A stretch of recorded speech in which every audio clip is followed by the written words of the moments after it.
എല്ലാവർക്കും ലാലേട്ടൻ അപ്ഡേറ്റ്സിന്റെ പുതിയൊരു വീഡിയോയിലേക്ക് സ്വാഗതം. ലാലേട്ടൻ ആദ്യമായി സംവിധാനം ചെയ്തിരിക്കുന്ന ബറോസ് എന്ന 3D സിനിമയുടെ ആദ്യ പ്രതികരണങ്ങൾ ഇപ്പോൾ പുറത്തു വന്നിരിക്കുകയാണ്. ഇപ്പോഴത്തെ ചിത്രത്തിന്റെ ഏറ്റവും പുതിയ കേരള ട്രാക്കിംഗ് കളക്ഷൻ അപ്ഡേറ്റും പുറത്തു വന്നിരിക്കുകയാണ്. കളക്ഷൻ അപ്ഡേറ്റിലേക്ക് പോകുന്നതിന് മുമ്പ് നമ്മുടെ ചാനൽ ഇതുവരെ സബ്സ്ക്രൈബ് ചെയ്തിട്ടില്ലെങ്കിൽ ചാനൽ ഒന്ന് സബ്സ്ക്രൈബ് ചെയ്ത് സപ്പോർട്ട് ചെയ്യുക. ലാലേട്ടന്റെ ബറോസ് എന്ന 3D ചിത്രം കേരള പ്രീസെയിൽ കളക്ഷനിലൂടെ മാത്രം അഡ്വാൻസ് പ്രീസെയിൽ കളക്ഷനിലൂടെ മാത്രം 1,62 ലക്ഷം രൂപയായിരുന്നു സ്വന്തമാക്കിയിരുന്നത്. ഇപ്പോഴത്തെ ചിത്രത്തിന്റെ ട്രാക്കിംഗ് വെബ്സൈറ്റുകൾ പുറത്തുവിടുന്ന ഏറ്റവും പുതിയ ട്രാക്കിംഗ് അപ്ഡേറ്റുകൾ പ്രകാരം ചിത്രം ഇതുവരെ ട്രാക്ക് ചെയ്തിരിക്കുന്നത് 455 ഷോകളാണ് കേരളത്തിൽ മാത്രം. ഓഡിയൻസായി കേരളത്തിൽ ഇതുവരെ ട്രാക്ക് ചെയ്തിരിക്കുന്നത് 67,000 പരം ആൾക്കാരാണ്.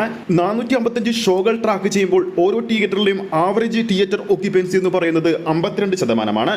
4 ഹൗസ്ഫുൾ ഷോകളും 37 ഓൾമോസ്റ്റ് ഫിൽ ഷോകളും ചിത്രം ഇതുവരെ കളിച്ചിട്ടുണ്ട്. ബറോസ് എന്ന സിനിമയുടെ ഏറ്റവും പുതിയ ട്രാക്കിംഗ് അപ്ഡേറ്റുകൾ പ്രകാരം ചിത്രം ഈ സമയം വരെ കേരള ബോക്സ് ഓഫീസിൽ നിന്നും സ്വന്തമാക്കിയിരിക്കുന്ന ട്രാക്കിംഗ് കളക്ഷൻ എന്ന് പറയുന്നത് 1,26 ലക്ഷം രൂപയാണ്. വലിയ ഹൈപ്പും പ്രമോഷനും ഒന്നുമില്ലാതെ തിയേറ്ററുകളിലെത്തിയ ബറോസിന് മികച്ച വരവേൽപ്പ് തന്നെയാണ് തിയേറ്ററുകളിൽ ഇപ്പോൾ ലഭിച്ചുകൊണ്ടിരിക്കുന്നത്. ബുക്ക് മൈ ഷോയിൽ നോക്കുമ്പോൾ ഏകദേശം ഓരോ മണിക്കൂറിലും 5,000 മുകളിലുള്ള ടിക്കറ്റുകളാണ് വിറ്റുപോകുന്നത്. 2 മണിക്കൂറും 34 മിനിറ്റുമുള്ള ഈ ഒരു ചിത്രത്തിന്റെ ആദ്യ ഷോ കേരളത്തിൽ ഇന്ന് ആരംഭിച്ചത് രാവിലെ 9:30 അപ്പോൾ ഇന്ന് പുറത്തിറങ്ങിയ ലാലേട്ടൻ ആദ്യമായി സംവിധാനം ചെയ്തിരിക്കുന്ന ബറോസ് എന്ന 3D ചിത്രം ഇതിനോടകം തന്നെ ആരൊക്കെ തിയേറ്ററിൽ പോയി കണ്ടവരുണ്ടെങ്കിൽ താഴെ കമന്റ് ബോക്സിൽ അഭിപ്രായങ്ങൾ രേഖപ്പെടുത്താവുന്നതാണ്.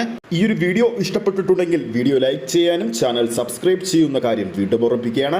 ഫേസ്ബുക്ക് പേജിലൂടെയാണ് ഈ ഒരു വീഡിയോ കാണുന്നതെങ്കിൽ ഫേസ്ബുക്ക് പേജ് ഫോളോ ചെയ്യുക. അടുത്തൊരു സിനിമ അപ്ഡേറ്റുമായി നമുക്ക് വീണ്ടും കാണാം.